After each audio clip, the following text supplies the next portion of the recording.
যেন তত্ত্বাবধায়ক সরকারের মতো ভূমিকা পালন করে, নিরপেক্ষ ভূমিকা পালন করে। তো আমরা ওনাদেরকে বলেছি আমরা নিরপেক্ষ ভূমিকাই পালন করছি। নিরপেক্ষ ভূমিকা পালন করার জন্য প্রধান উপদেষ্টা এমনকি অ্যাসুরেন্স দিয়েছেন যে এখন জনপ্রশাসন বা অন্য কোনো জায়গা বড় বড় বদলির ব্যাপারটা উনি নিজে দেখবেন।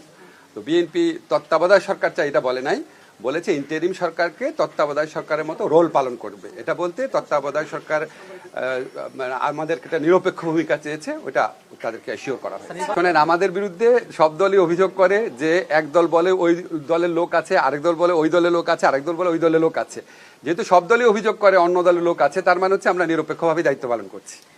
আজকে আপনার আমাদের ইন্টারন্যাশনাল ক্রিমিনাল কোর্টে যে বিচার প্রক্রিয়ার প্রতি শ্রদ্ধাবোধ দেখিয়ে সেনা সদস্যরা যেভাবে ওনারা এসেছেন বা যেভাবে ওনাদের নিয়ে আসা হয়েছে, এখানে আপনার সেনা প্রশাসন বা সেনাবাহিনীর ঊর্ধ্বতন কর্মকর্তারা, সেনাবাহিনীর প্রধান, ওনারা যেভাবে সহযোগিতা করেছেন এটা অত্যন্ত প্রশংসার দাবিদার।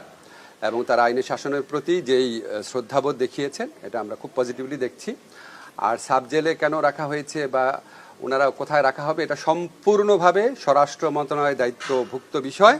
ওনারা যেটা প্রয়োজন, ওনারা যেটা অ্যাপ্রোপ্রিয়েট মনে করবেন এটা ওনারা করবেন, এটার জবাব দেওয়ার এখতিয়ার আমার নাই।